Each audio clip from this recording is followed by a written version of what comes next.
Welcome back to Chris and Retro. Tonight's video, I'm going to talk about 12-step programs and my thoughts about them. I don't. There's probably plenty of people that think similar about 12-step programs that I do, but I want to share with you a few things that my observations about 12-step programs in my life, and some things that maybe cautionary tales about a few of them. I'm going to start with sharing just a quick screen here, if I can share it. So a couple of years back, I was asked to do a article for the nonprofit Shatterproof, and they wanted me to do a thing on 12-step programs, and I'm an ambassador with them. There's three ambassadors. We share the stories. This happens to be an image of my oldest daughter, Lily, my fiance, Sam. She was actually pregnant with my youngest daughter, Nova, in that picture. But this article is what I wrote on their blog, and I'll post this in the link. But this is what the basis of this video is tonight, is some work that I've done in the past talking about 12-step programs. So I want to start by saying I find a lot of value in a 12-step program. Typically we look at AA, which is Alcoholics Anonymous, Narcotics Anonymous, any number of AA type models are out there. There's a lot of evidence to say that they work. I definitely think they do. My argument is that's not the only thing you need to do, but there's plenty about them that I really do hold true to, and they do hold, I find significant value in when I'm trying to support others, and also as I support my own journey. Having said that, there's a few things that are important to know. And I personally, I'm an alcoholic, and by Shatterproof standards, I suffer from a substance use disorder related to alcohol. I'm a little old school. I'm just an alcoholic. It's not that much more complicated than that. I drink, and it causes me problems, and I end up in silver handcuffs and broken relationships and broken heart and empty wallets and all these other bad things and personal injury. So I'm an alcoholic, but I found many pathways for me, and I think that there's a lot of people within the addiction community that also have different pathways as well. It used to be that you were either in AA or you weren't, and largely viewed as you were in recovery or you weren't based on your participation in those programs. I personally believe it boils down to, what are you doing to make progress to live sober? And I think that, whatever variation of that you need for your life, that's what you should be doing. What I will say is that you should be doing something. Now, I'm not sure if I'm 100% on board with this multiple pathways to recovery notion, because I think that allows you to have pretty much any pathway and call it a recovery pathway, including relapsing every single day and saying that you're in a recovery path. I don't think that that's valid, but I do think that there is a lot of intermingling based on our own personalities and our own circumstances that make us have to choose our own journey. 12-step programs should always be a piece of that, in my personal opinion. It's been a big part of mine. And so for that, I'm very thankful.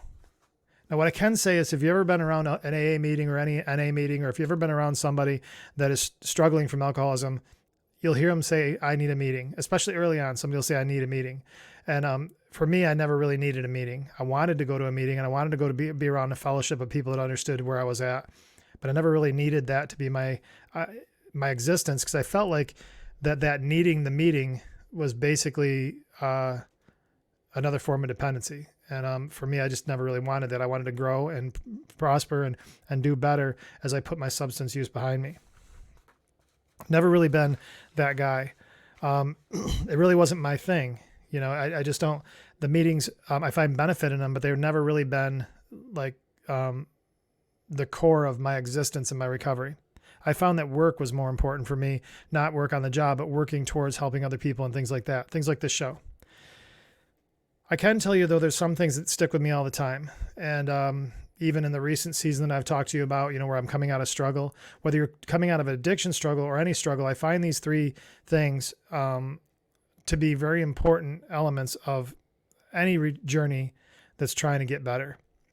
And so the three things really are the first three steps of AA. And they basically are this. First, I'm recognizing that my life is unmanageable at this point, and that basically everything is out of my control. Whether I got myself here or circumstances put me here, it really doesn't matter. I'm in a circumstance where I feel like the situation, I know the situation is well beyond my control, and it's becoming unmanageable. The second step is really pretty easy for me. I have to recognize that there is a God or a higher power. A lot of people are more comfortable saying higher power. I know it's God for me. And I recognize that there is a God, and that he would take my pain and my things that I can't control, and he would take them from me And I know that to be true. So if I can acknowledge number two, that that's going to happen, number three, I just got to give it to him. And so they're pretty simple, even for somebody that like me, that, active use or not active use, I'm a pretty simple guy. I don't really overcomplicate a lot of stuff. And I feel like those three things made sense to me. Everything else starts getting into different variations of the work, but I would say those first three things are basically saying, got a problem, can't figure it out. There is a God, and I want to give to him the things I can't control. And I could co-sign that, and I still use that today. Along with that, understanding what I don't have under control really comes back to the inventory that I'm taking for myself. What has got me here? What is it that's causing me to have all this chaos going on in my life? And usually it was a substance historically, but as in recent weeks, as I shared with you in one of my last videos, is it was my attitudes and my intentions. They were not correct, and they were causing my life to be unmanageable. So I had to go back to the same things, saying my life is becoming unmanageable. There is a God that will take it from me, and I will give it to him. And then that was the steps that I took. The 12 steps, there's elements about that hold true for all walks of life. But I don't really co-sign like a lot of the language around 12-step programs, because there's the old timers, and you go into a room and it's like old school old timers, and they kind of pride themselves in being grumpy old men that kind of like want to make you do the rules. And I feel like that's just another form of their addiction, where they're probably grumpy drunks, and now they found just an acceptable platform to be grumpy, non-drinking people. And, one of the salient points of any of these programs is that they're not supposed to be marketed. So you got to want what they have, and we'll go to any length to get it. Well, the problem is a lot of times you go in these rooms and it's not really anything that you really want. They're not really, you walk in the room and it's not, you walk out of there going, man, this isn't really anything I could co-sign. They don't really have anything that I really want. And for that, you have to be careful. So I would say that another cautionary tale for meetings or getting involved in that is choose your meeting wisely. There's plenty of different meetings in our area. We have a ton of them, but choose your community wisely. If you're around a bunch of people that are really just antagonistic and they're rubbing you the wrong way, that doesn't have to be your support system. You can find a support system somewhere else. There's certain cultures and certain groups that decide to behave a certain way, and you don't have to co-sign them. I've found some that I just couldn't be around, but you'll find that happens. And it's your freedom to move on. Your job is to make sure that you stay sober and that you move forward. I've always been aggravated with the cliches in the meeting. Like you'll hear people that have been at the meetings. You could tell they've gone meeting after meeting after meeting, and they know the language, but you don't ever really see anything change in their lives.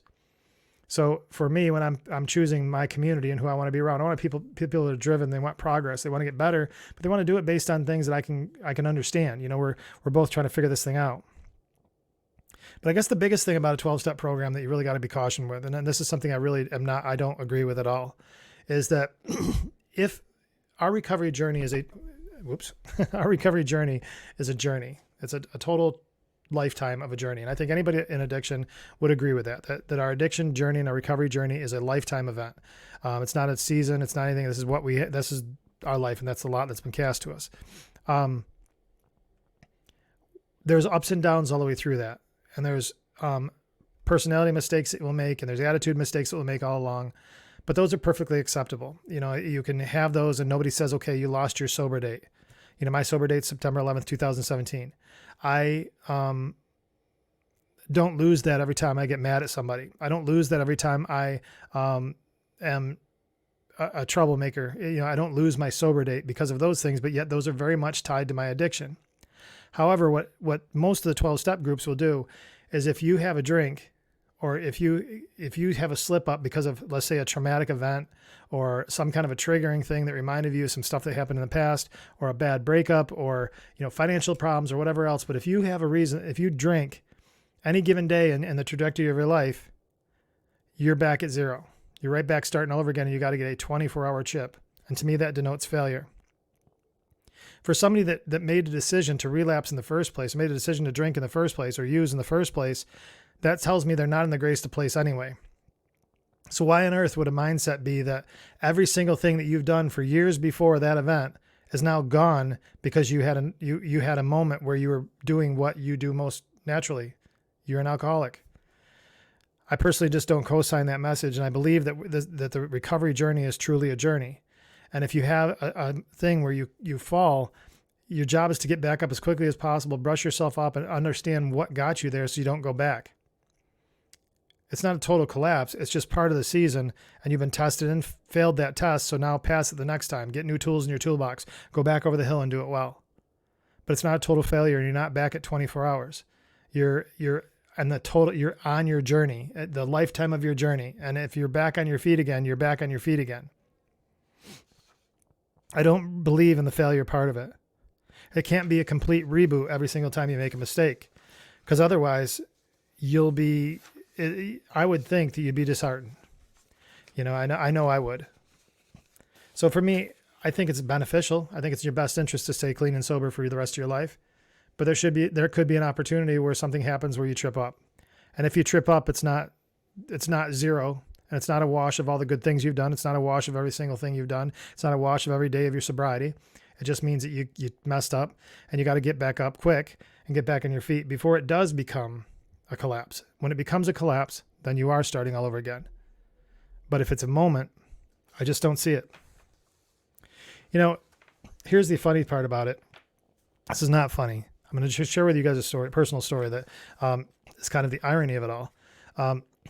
I've had more sustained sobriety, and I've done better in my recovery since I don't go to meetings all the time. And I'm not sure why that is. I mean, I have a couple guesses on the whole thing. I mean, maybe it's just not being surrounded by all those stories all the time and having my total identity be about my recovery. Maybe that's some of it. Maybe I just don't sit well in rooms. Maybe I don't know what it is, but I think since I've been not going to meetings all the time, I've actually had a better season recovery than I did when I was going to meetings rigorously, like a couple times a week. I went to one every 5:15 every single day. But here's what's interesting about that is while I was going to those ones all the time, in April 2010, was it 2000? No, 2017, I caught my last charge as a DWI car accident. I barrel rolled a Buick Century down the road drunk. And it was an $1,800 car I bought used, at about $15 worth of Mr. Boston's booze. So I was cheap all the way across the round. I did just enough to give myself a life-altering experience. And I'm not making light of it. I'm just telling you that's how ridiculous it is. I had not enough money to buy a decent car. I didn't have enough money to buy good alcohol, but I certainly had enough time and energy and enough money to go ruin my life. And it's baffling to me. But my point on that is that I was in AA meetings all the time. And in fact, when I barrel rolled the car, there were 3 things that the cops found in the car. They found my buck knife, they found a Charlie Daniels CD, and my AA big book, and a car upside down in a ditch that I just crashed in a pretty violent DWI accident. So what is my point with that one? Am I trashing 12-step programs? Absolutely not. I find myself often in general conversations quoting as I'm just talking about circumstances, and I can't help it comes out of my mouth, especially the acceptance piece. That, and in fact, I think I just did it 2 episodes ago. Yeah, I'm pretty sure I did it 2 episodes ago. I wasn't even meaning to. And I basically stated the acceptance passage in the AA book just because it's become part of my life. So I certainly am not saying that that 12-step programs are trash. I'm just saying that for me, it's not a daily occurrence. And I think that there's upsides and downsides of them, and they don't save you. What does save you is your willingness to go to this is an AA concept, to go to any length to get what you need to get done. You're not perfect. You're striving along a spiritual line, and you need to go to any length to get things done. It's through rigorous honesty. It's through accepting your circumstances. It's to making amends, dealing with your resentments, making sure that you're good to your fellows. It's being available to others, giving back your story to others so that they can recover and find hope too, because you found hope. Those are the things that work. And a 12-step program can assist you in that. But showing up to meetings all the time and not doing all those other things, you're not going to be okay. As evidence in 2017, when I was upside down in a ditch in a car with a buck knife, a Charlie Daniels CD, and my AA book, drunk. I'm not proud of that moment, but I think it illustrates the point that since then, after I served my time for that last offense, and I got back on my feet and I grounded out, and here I am today with a great job, great family, Christian Retro YouTube channel, some writing, good life, good health, and I'm thankful. And all that happened through finding my path and my journey. And part of that was a 12-step program. All of it was aligned with a God that I believe gave me a purpose beyond anything else that I could ever know. And I know that when I'm aligned with that, everything else changes more importantly than any 12-step program I do or any other community program I do. It's about the fact that you're doing work, you're staying focused, and you're becoming the next best version of you every single time you wake up. Guys, thanks so much for tuning in. Please like, subscribe, comment. I love to hear your comments on this video. I love the interaction just to see how this is landing for you guys. And please spread the word. If you find this content to be useful to somebody, that'd be great. Also, check out shatterproof.org. And the link on this video, I'm going to make sure I put the article I was telling you about. It's basically what I just covered here in the video, but it might be easier for you to read it. And probably maybe there's a few things in that I missed in this. I'm sure there's probably a few things I missed in that. But you can at least take a look at that one. But, between now and the next time we talk, please stay out of trouble.